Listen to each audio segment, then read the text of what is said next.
In this video, I'm going to show you how to curve text in Google Slides. Unfortunately, Google Slides doesn't have a feature to curve your text in. That is why we use a workaround. So go to Google and search for InkPX curved text. Now go to the text generator, the first link, and after that we will select a style or design we would like to use.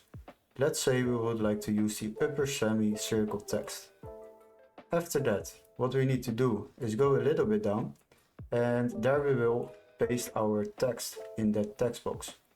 Now what you can do, you can up the size or you can make it smaller based on the amount of text you have. After that, what we can do is to choose a fill color.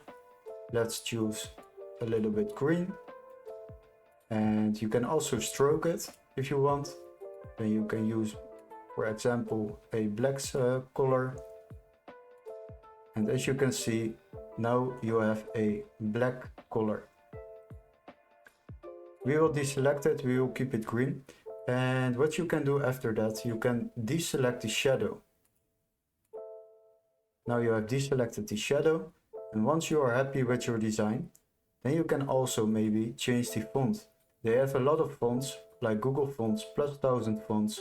So choose one you like, let's say Roboto, and we will select it. Now what we need to do is download this one in a PNG file. After that, go back to your slide and we will click on Insert. Upload from computer, select the downloaded image, and now you have added a curved text into Google Slide.